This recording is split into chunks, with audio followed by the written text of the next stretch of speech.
poppin'? Real ones. Logan Murdoch here. Roger Bell there. Howard Beck in the cut. Cliff on the boards. Man, there are some stories that come out over the weekend that I'm just like, I can't wait to get into the lab and talk, right?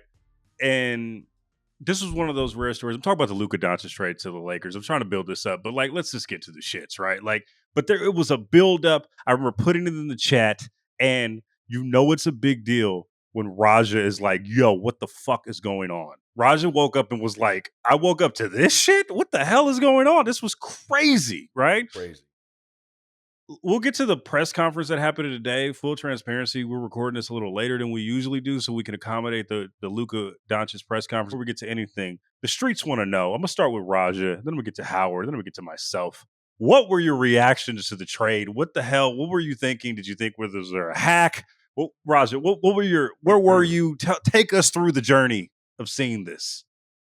What was going through my head? I don't know that I could articulate it. I was all over the place. I thought it was, at first I thought it was a joke. I was like, there's no way this is possible. Then I went down all the rabbit holes of what that meant for the organizations, what it meant for the players involved. All the different avenues that everyone has been down over the last few days. Like, that's where my head was. But honestly, I thought it was a joke at first, and then, upon sitting around during the day, I just kept saying, like, this is the craziest trade I think I've ever seen in my lifetime. Like, and not I don't mean crazy in terms of good or bad. I mean just something I did not see coming. It's Tuesday afternoon and I'm still in shock. So let's just start there. I mean, I woke up Sunday morning. I was out when this happened, like passed out, like asleep. So, but I woke up with like a zillion texts, including like from my daughter who's off at college going, what the hell? And guys, it's been like 3 days. I've reported on this. I've made calls about this. I've texted people about this. I've had a gazillion conversations, as I'm sure we all have, about this. Still doesn't make sense. Still shocking. Still bizarre. Still might be years, if ever, that we fully understand what the hell just happened. And frankly, and I'm going to say this throughout the show today, probably, and I'll be saying this possibly for days, weeks, months, years to come, something's missing. There's just something missing. Like, maybe it's just versions of the stuff we already know. Maybe it's just a more extreme version of the stuff we already hear, the rumblings out of Dallas about Luka and conditioning, commitment, all this other stuff. But like, I'm sorry. It still doesn't make a damn lick of sense. So there's that. I mean, clearly that you don't know the tip of the iceberg, or we don't know the tip of the iceberg of what was taking place in Dallas. We clearly don't understand the scope of the beefs, disappointments, whatever verbiage you want to use to describe what was going on there. We have no idea the depths of which it was taking place. So like that is clear. That is clear. For them to initiate the talks, for Nico to initiate the talks. I don't know Luka, and I don't know anyone there. So let me start by saying all of that. But when an organization decides to do that, we have no understanding. We don't understand the scope of the problems that they were dealing with, or they thought they were dealing with. There are so many like layers to this. I'm glad you brought up the origin, at least for what we know of the trade. I'm glad you brought that up, Roger. We'll get to all the other things but let's start with the origin of the trade, which was the Lakers were in town. Nico Harrison goes to the Lakers team hotel and they just have coffee, right? Like they are friends. They were both Nico was a Nike rep. That's why Raja knows him and is good with him. Rob Pelinka represented Kobe, and Nico Harrison was on Kobe's account. So they definitely like they had a rapport. They let them tell that they were friends. So like it was. I'm assuming this started off as like a very innocent, like, yo, we're two GMs, but we know each other. Let's just get some coffee. You're in town, right? And then all of a sudden, like they're talking, they're doing the dance of a talk, and then all of a sudden, Nico just says, "Yeah, I'm willing to trade Luka Doncic And let's just stop there. Like, Howard, how unprecedented is that? Like, from one side, right? You don't just say that. That's a top 3 player in the league. And I feel like I've had this conversation with so many different people, like just trying to make sense of it myself, right? I think that's just going to be an exercise that we do throughout this podcast of just like figuring out like how the hell this got here and still being confused. But so can you, Howard, can you peel back the layers from this on a Dallas point of view where okay, they have a new ownership group. Mark Cuban doesn't own the team because if he did own the team, Luka would still be a Dallas Maverick at this point. Can you peel back the layers of like how a deal like this gets done? Because this has never. I don't feel like this. I can't imagine this has happened before ever, and I don't think it's ever going to happen again. At least I don't think so. But like, how does this? How do we get from a coffee to like we're trading Luka Doncic, a top 3 player in the league? That was either some really, really great coffee or some really, really fucked up coffee. I don't know what was in that coffee. Or both. I want to find out where they had this coffee. I don't ever want to go there, lest I, walk out of there having given away my wife, daughter, 2 cats, and our condo. Like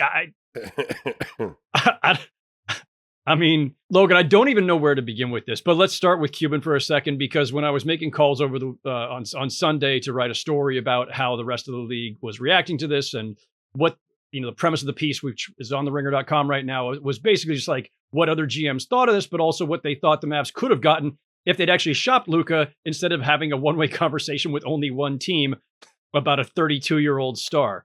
One of the things that people kept telling me was, listen, for sure this does not happen if Cuban still owns the team. But on top of that, there was an extra layer that I don't think has been talked about much. And I put this out there as lightly and respectfully as I can, because I don't mean to impugn Nico or the rest of that front office. There's a lot of smart people there. But Dennis Lindsay was part of that front office during the period of time when they made a lot of the moves that helped get them to the finals last year. I'm not saying that Dennis Lindsay is solely responsible for that, but other people in the league, other front office people are telling me, listen, don't underestimate the absence of Dennis Lindsay, who's now in the Pistons front office.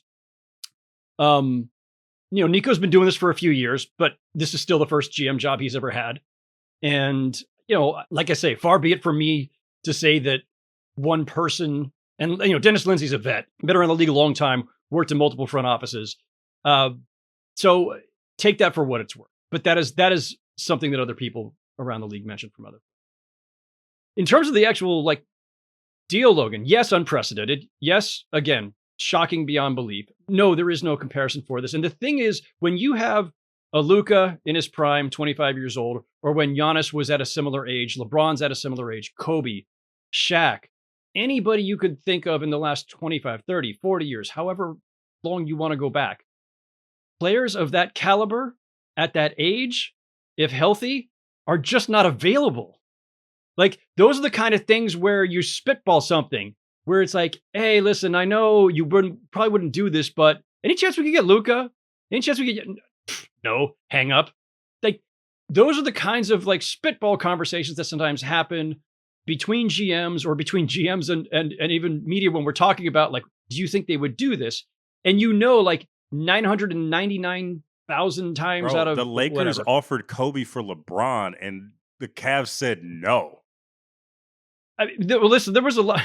Kobe's a weird outlier in this, partially, Logan, because there was a lot of weird Kobe shit back in the day where, various times when the Lakers kicked around, do we need to break up Shaq and Kobe? Then when they shipped out Shaq and kept Kobe, then Kobe had his meltdown a few years later because things were not going well and Raja forearmed him and all that stuff. But it was just during that period of time, it was the, whatever, get Bynum out of here, all this.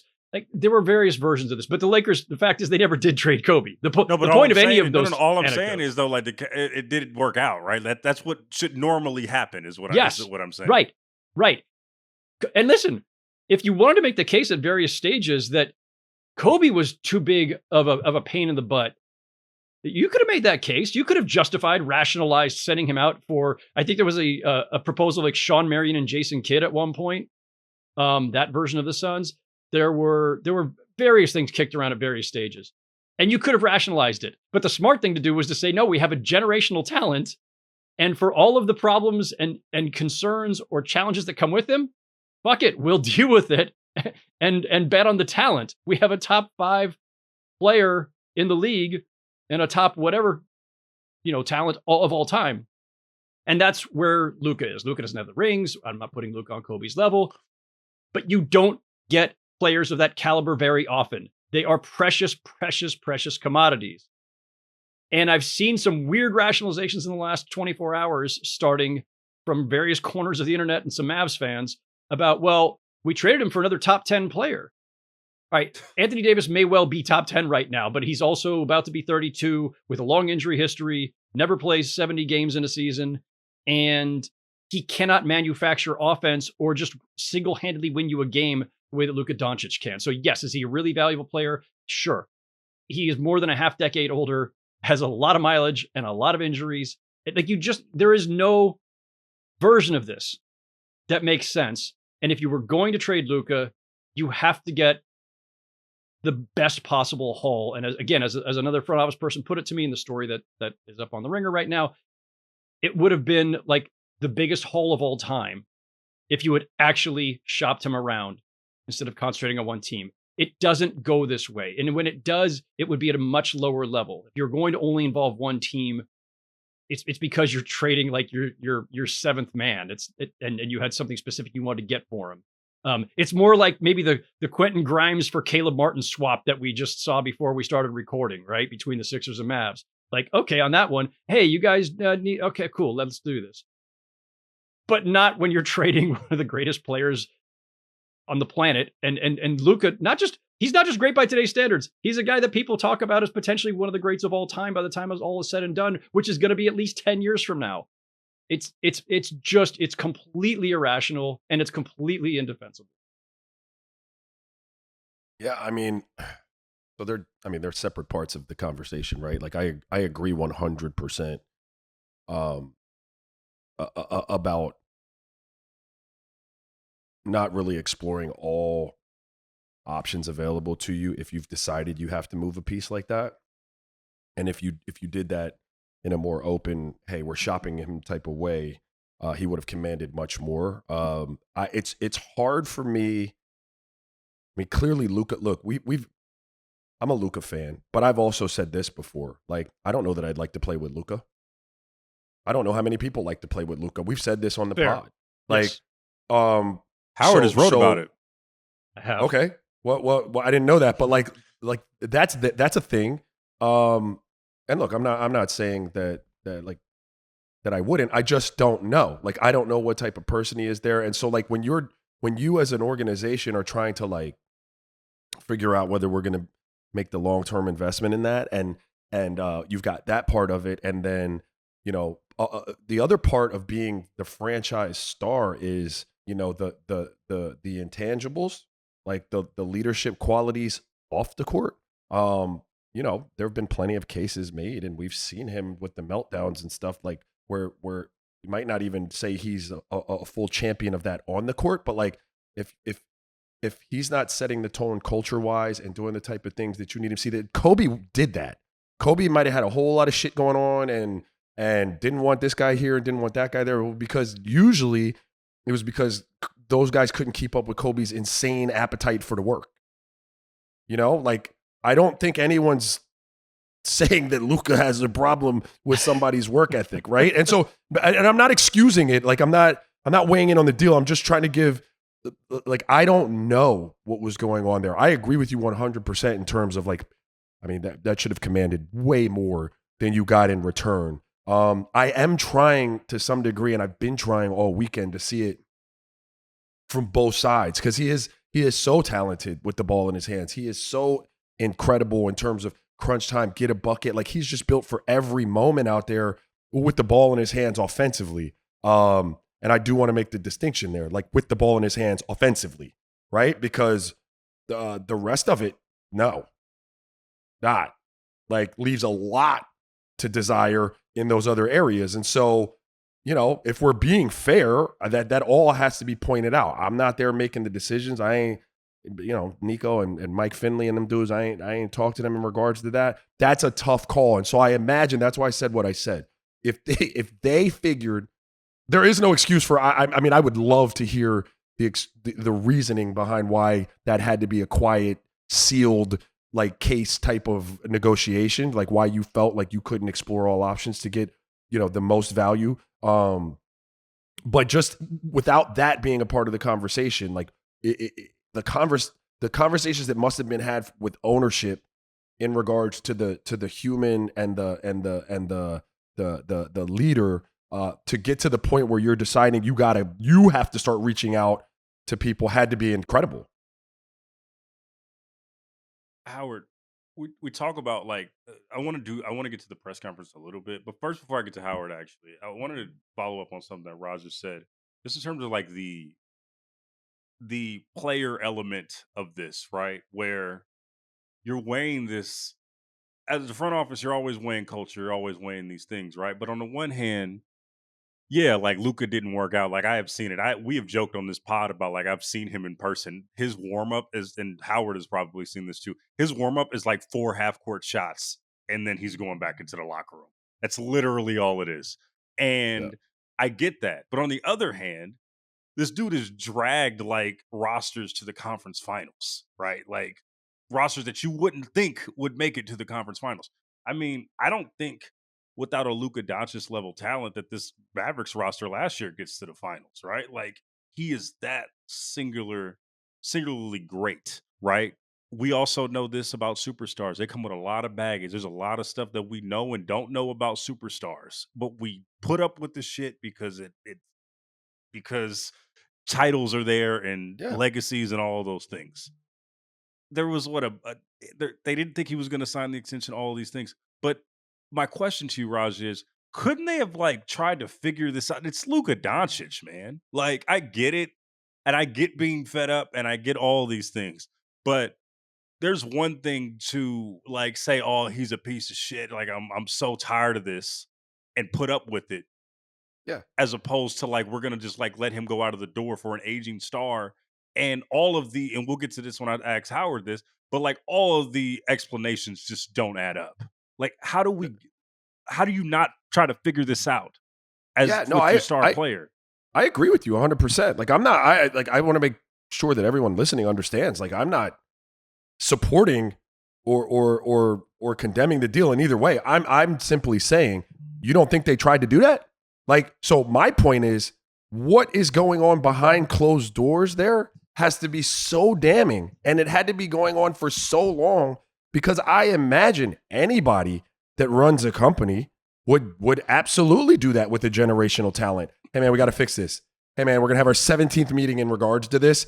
I need you to do this. Hey dude, we're gonna have our 25th meeting in regards to this because you're that fucking good. Hey man, gonna need you to fix this. So once we've gotten to the point that we're not talking about that shit anymore, and this is executional, like we are out there looking to pull a trigger. All I'm saying is we clearly don't know what was going on fully, the full scope of what was going on behind the closed doors. That's all I'm saying.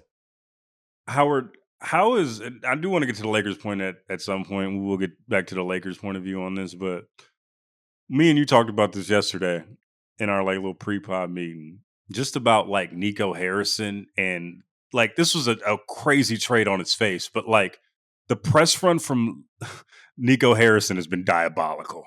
Like he's giving anecdotes about how this deal happened. He has a press conference with Jason Kidd to where he answers 3 questions and leaves Jason Kidd to like answer questions about what's going on.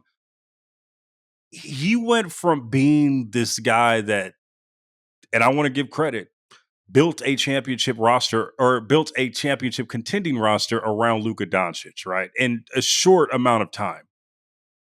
And now he's fallen from grace like this. What can you say about Nico Harrison's performance? Not a trade aside, but like in the aftermath of the trade.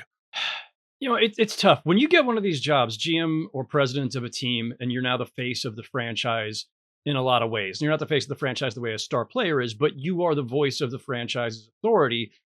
And people are built differently, right? Like we've seen in New York, Leon Rose has not met with the local media or any media at all, aside from in-house media, for like 5 years. When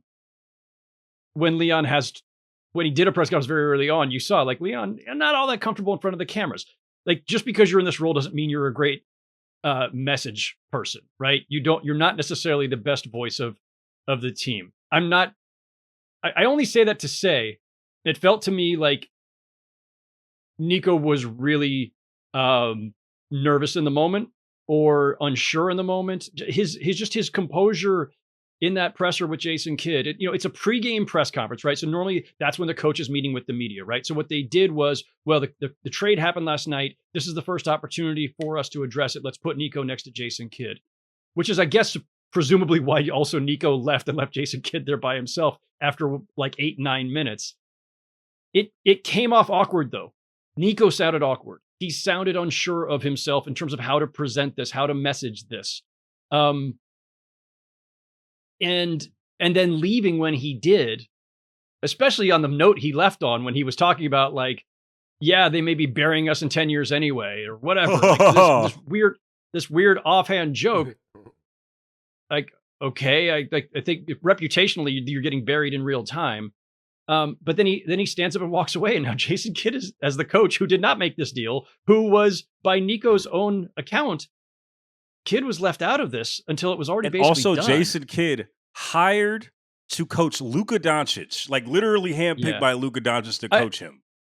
I will say something else that, and again, I'm not reporting this as fact, don't aggregate this, but it was suggested to me by somebody from another front office in the wake of this on Sunday that maybe Jason Kidd wasn't all that thrilled with the way that Luka had comported himself there either, right? So if basically you got to this conclusion, like when Nico says, I didn't need to tell Jason, we know how each other feel about this stuff, basically. But those are not the exact words. It was more or less that, though. That's what Nico was conveying. He knows, and Jason was like, yeah, Nico knows.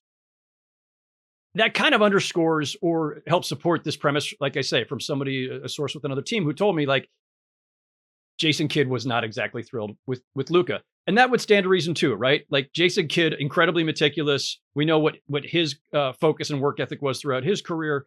And it goes along with this general theme, this kind of, burbling below the surface theme, which is they won't say it out loud, but the Mavericks clearly had reservations about Luka, about his conditioning, his commitment, his work ethic, whatever. I've heard consumption after, potentially big games. Yeah. I mean, as somebody else was saying, like, this is a guy who, plays for the Slovenian national team because he only wants to, like, it's a way to stay in shape without having to like work out and practice. He does not want to work out and practice in the summer base. He wants to play ball. That's the only way he wants to stay in shape is actually by playing basketball. He doesn't want to have to do the others. Going to be really interesting when he, starts talking to LeBron James on a daily basis about, how to keep yourself in tip-top condition for a 22-year career. But the Mavericks clearly had concerns. Like we are not here. Like, guys, we are not having this discussion. The whole league isn't still in shock 3 days later if the Mavericks didn't conclude, for some reason, that Luka was not their best long-term bet.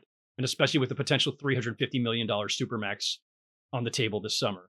And so, yeah, I think ultimately Jason Kidd probably, whether he knew or not, he's clearly in agreement with the move. But my feeling is this.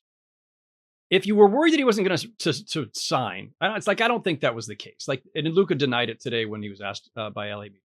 It seemed to me it was more about the other stuff, right? Is he the right investment, especially with the price of superstars in today's NBA, because the max keeps going up, because revenue keeps going up. If you're afraid of making that commitment, I get it. So the first step is do everything possible to get Luka to reform himself, to be a better professional. If you conclude at the end of that he's beyond redemption, we can't get this guy to, and we're going to end up paying for it down the road. He's going to keep breaking down. He's going to look like Joel Embiid in a couple of years, where you just can't stay on the court, and we're going to be, paying him $80 million a year, and it's going to screw us. Okay, fine. That's when you take the step back and decide what is the best way of parlaying him into the next era then. Because what they did instead with the Anthony Davis thing, I'll wrap up here, but it's not only that you didn't get the best possible return, it's that you got a very, very short-term return. And Kyrie's already in his early 30s. Kyrie never plays full seasons either. So now you're built around two stars who 10 years ago, if you'd paired them up, you would have said, man, core of a potential title team. In today's NBA, not. And they have a short window now, built around two guys whose health you cannot rely on. And frankly, Kyrie has always been best when he's been paired with another ball handling superstar. Like he got his championship next to LeBron. He got to the finals again next to Luka. A team that is completely Kyrie focused offensively with no other creators out there is a team that's now got a much lower seed. I mean, and AD too. Speaking of Roger's language here, Anthony Davis has been a perpetual number 2. Oh, yeah, but no. Yeah, they're two number 2s. You have no number 1. All of that is facts. All of that is facts. And I wouldn't argue against any of that. And that's been the fascinating part of this, though, because like while I agree with all of that, I don't think two things. I don't think you can discount Nico's relationship with Kobe in this, like, and what Kobe was about in terms of his work and the way he comported himself, like as a pro, and whether he identified that within himself, having that bias that Kobe set for him as a standard or not, like it's there because he watched that. And let's just be frank, like that's not a Nico move. Like ownership, that's not him. I've been in those front offices. That's not something Griffith's like, hey man, let's take a flyer and float. We're going to trade LeBron to Dan Snyder. Like, you know what I mean? It doesn't come up like that. Like that. Those are things that are hashed out over meals, over the course of time, over drinks, over, summer league dinners. Like those are things that's not something that just like pops up. So that's why I kind of said, like, to your point, Howard, about, and the one you made earlier, Logan, about, let's see if we can reform this. Well, I mean, how old's Luka? 25? 25, yep. Been a pro since he was, 15? Yep. None of this is new. None of this is new. And I just don't think that was like a knee-jerk reaction to a recent set of circumstances where they were just like, oh my God, like this has been going on. This has been something they've been fed up with him. Yeah, yes, correct. And so like I'm not weighing in on like Luka's phenomenal as an offensive talent in this league. It's undeniable. It's not even debatable. Like the Lakers have their next great Laker for years to come. And I agree with everything Howard just said in terms of the Mavs with a shorter runway now with two players that are ideally, best as twos instead of ones. Like all of that is true.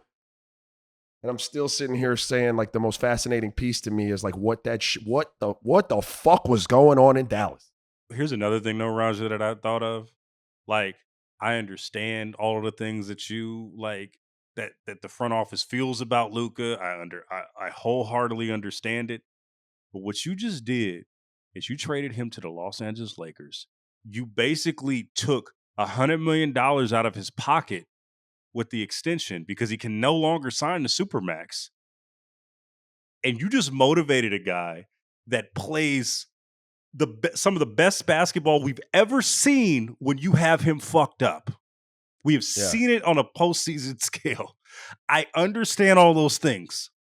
Well, then you need to trade him to Siberia. You do not trade him to the Los Angeles Lakers, who are in your conference and in your division, and you play them 4 times a year. Bro, I'm not disagreeing with any of that. No, I just had to put that on record. Yeah. Well, he was. I know we was on the same accord. I just had to put that on record in this podcast.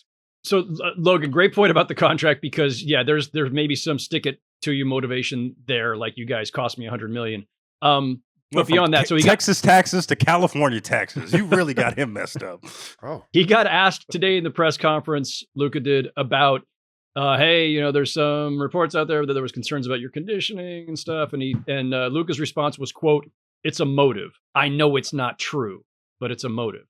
I mean, it is true, but okay, fine. But like Look, no one knows What? better He than takes Luka. 3 that shots Luka, every pregame thing, bro. no we've one seen knows it. better Of than Luka that tequila? Luka's not in great shape. And shots, Oh, shots of basketball shots. basketball shots. Oh, all right, Yeah, my bad. and still drops Poor 40. taste. Poor and taste. still, You could probably just take 3 shots of tequila and still drop 40. He That's how probably good he could. is. Yeah, no, real he talk. probably could. no doubt about that. It is interesting. Like there had been concerns, over the last few years about Luka. The story that Logan was alluding to, story I wrote last spring, was about how like Luka's got like he's amazing to watch. He's an incredibly talented player. Everybody around the game agrees he's going to be an all-time great. But the difference between his box score stats or his production or what you see on the court versus some advanced stats that were suggesting that for most of his career, and this changed in the latter half of last season, right? So when the time I'm reporting the story, the stats for like a 4 or 5 year run there were the impact stats, the advanced stats, kind of the advanced on-off stuff wasn't matching up with what we were seeing, which was this fascinating conundrum. So I was writing mostly about the conundrum, but along the way, I was asking people around the league, including some people with very close ties to the Mavs who know Luka and that staff and everybody there well. So what are we missing? Like, what's the disconnect? Why aren't they winning at a higher level? Why isn't this translating more? And the things that came up, his conditioning came up, his defense or lack thereof, of course, came up. Also, the heliocentric style, right? Raja was just saying a little while ago, like he wouldn't be fun to play with. That came up. Somebody told me that there's a lot of the role players who have played there over time.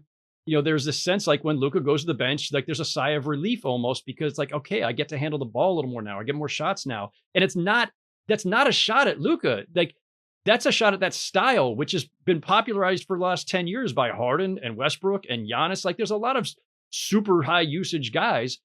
If you're a role player, if you're Raja Bell, if you're, Chandler Parsons, who weighed in on this, and you're just like this. Yeah, And Parsons like had played with Harden. Yeah, you're 30 minutes. Yeah, you're just standing there with your hands up. So it's not easy to play with, and it does. You can't dismiss that. Mavs fans were apoplectic about this story, but all these things were things that were well known in Dallas. They were well known across the league, and they're the kinds of things that people are now citing now and like, oh, maybe we should just trade Luka because there are some built-in, challenges here that maybe we can't overcome. All that said, I'm the first to say, as the person who wrote that story and reported that story, I still think it's insane to have traded him and to have traded him for what they did.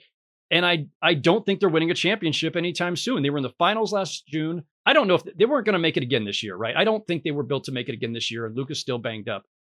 But how about this, guys? Let me throw it back to you. I think both teams, as of right now, just for right now, between now and the end of this season, are worse off for this deal. The Lakers will ultimately be better off because they have a successor to LeBron, but they have no center right now.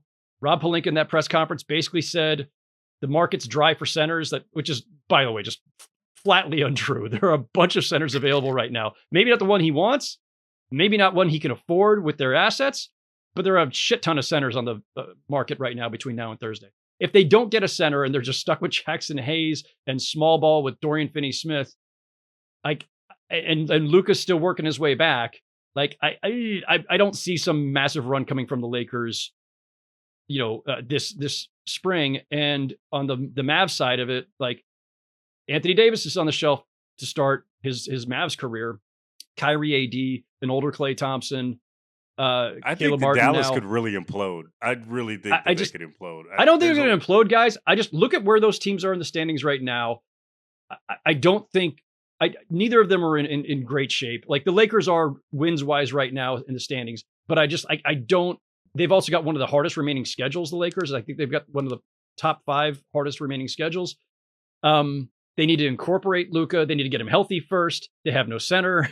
I think in the short term, both teams might actually be worse off. And that's saying something considering the blockbuster nature of this. I think that, I agree with you on the Lakers. Like, although there's a part of me that is like, well, shit, you got Luka and LeBron on the same team. Like that, you never know. And we just talked about how we also just talked about how Luka can like bring garbage rosters up to like really good, at least serviceable, right? That's how good he is. That being said, on paper, it's not going to be good for the Lakers. But on the Mavs side, like there's so much against him, just what you just talked about in terms of age, right? But then you have to incorporate a large piece in Anthony Davis into what, a 2 month stretch, right? Like, and that's really hard. That doesn't any trade that you make midseason, like even when I remember when Durant got traded a few years ago to Phoenix, they were just there was an adjustment period between him and Booker that was glaring, even though that they would score high numbers. It's going to be really hard to incorporate. And on top of the fact, like I saw Charles Barkley said that they're the second best team in the West. You know a lot more than me, Charles, but like, nah.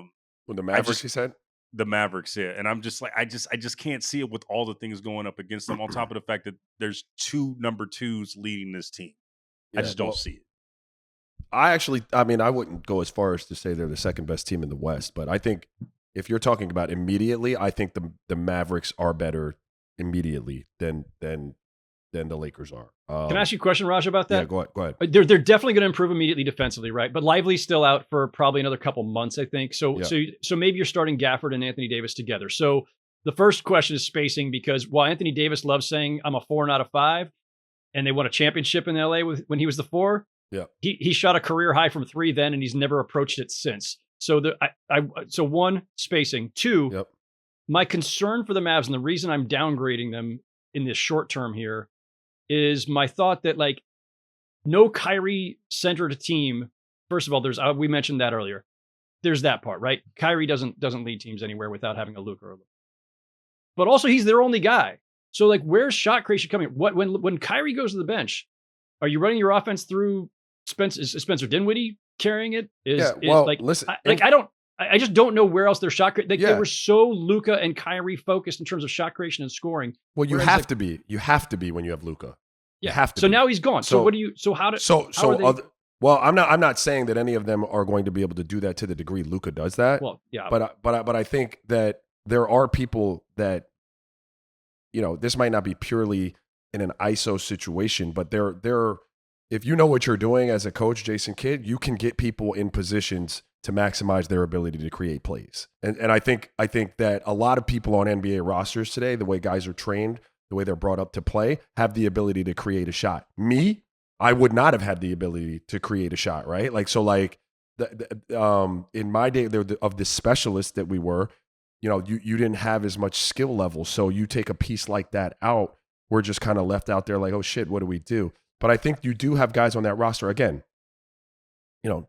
we're not talking about Luka's or even Kyrie's, but like, I think that there are guys that they could be able to be productive offensively. And the only reason I think that they are better in the short term, but again, I don't see them as like a number 2 team in the West or anything like that, is because of the, and I saw people debating this weekend about the LeBron with like D Wade, when people said, hey, LeBron and Luka can't coexist, right?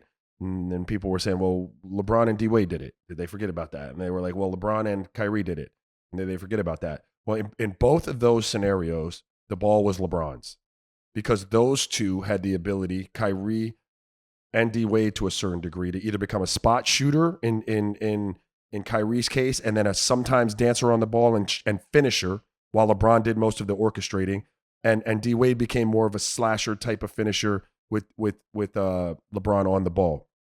LeBron doesn't do that. LeBron isn't the one that you're going to say, hey man, need you to get off of the ball and be the slasher or the finisher, right? And so at this stage in his career, and to get what you got Luka for, you would need him to do that. And I really have to see how that works, because they can't take turns. You're not going to take turns. You go, I go, you go, I go, your ball, my ball, your ball, my ball. Like, someone has to take the back seat there. And I'm just fascinated to see how that plays out. That's another thing. Like, I talked about this on the Ringer NBA show and the reaction with Justin Berry over the weekend. Just about like LeBron potentially having to be a number 2 in this role, and like how that's going to be for him just psychologically. I was just psychoanalyzing just like how that's going to be for him too, because he's always said he wanted to do that with Anthony Davis and pass the baton, but me and Raj have had these discussions of why that didn't happen. But like, Luka at this stage is a better player than LeBron James. He just is. Can he actually take a back seat to a guy like this? Can he actually do it? That's a huge question. whether it's this year and beyond, if he signs an extension, can he literally do that? Because let's be real, this also puts a wrench in like LeBron's plans and his mythology of what he was going to be for the next few years of the Laker, right? Like he was going to retire a Laker. He probably still is, but it's just it's going to be a different way he does it now. Right now he has to kind of share stuff with him, with Luka. And the Lakers are also now trying to build a title contender as opposed to a farewell tour team. So that's going to be an interesting dynamic to look at Yeah, for LeBron. the LeBron of it all is fascinating too. Like that's just a whole nother that's going to be. Like, how many years running did LeBron say like, "Oh, we're going to move this. We're shifting this toward Anthony. It's AD's team, and I'm just going to facilitate whatever." At the time of this trade, obviously the end of the LeBron AD era, they had an exactly equal usage rate this season of 30.4. So, yeah, AD was pretty empowered, but like it was not like the AD show. It was still very much LeBron Anthony Davis. So both at about 30% on usage rate. Here are Luka's usage rates for the last, starting with his second season: 36.8, 36, 37.4, 37, 36, and then 32.8 before he got hurt this season. Like Luka's going to have the ball a shit ton. And who knows, maybe JJ Redick finds a way, and he and LeBron and Luka work together to find a way to make this maybe a little bit more of a partnership in the short term. I do not mean this facetiously, and I do not mean to say something that is going to cause listeners to groan. LeBron is 40. Maybe he is ready to take at least a little bit of a step.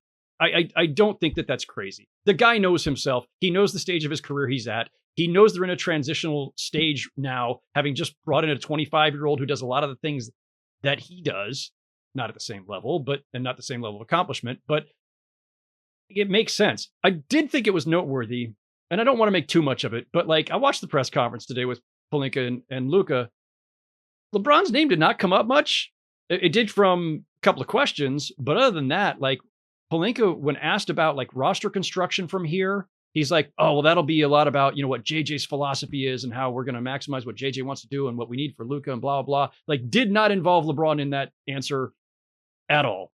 So that was fascinating, but we are fully in the transition here, guys. Like starting with the hiring of JJ Redick, which people attributed as a LeBron thing. They hired JJ Redick, a rookie head coach on a team with LeBron. You don't hire a rookie head coach if you think you're going to try to win a championship, by the way. And they gave him a 6-year deal and talked about all of his development emphasis.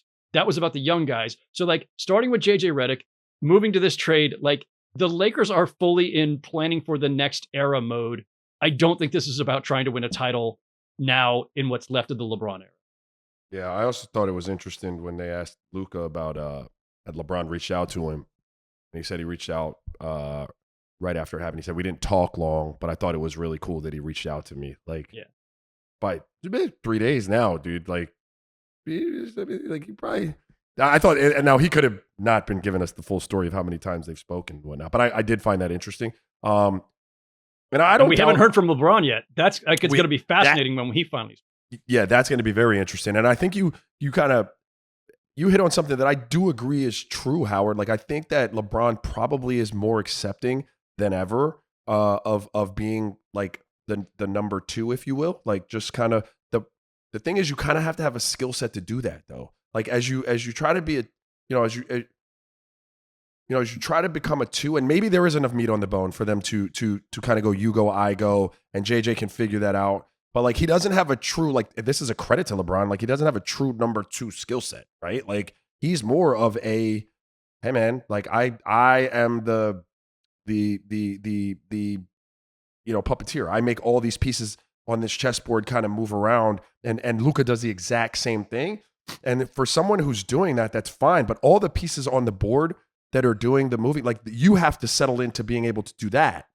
Right. And now he's brilliant. So maybe LeBron, when he puts his mind to it and actually gets a number 1, see, part of it was that AD, to support the point you were making about him in Dallas with Kyrie, like he was never really able to be the real number 1. So LeBron almost had to stay as the co-number 1. Like maybe LeBron puts his mind to it. He's like, yeah, Luka's fully capable. He can handle this. Now I can really dive in to like what this could look like as the next version of myself. Maybe he figures that out very easily. I mean, he's a savant, but I'm going to have to see it.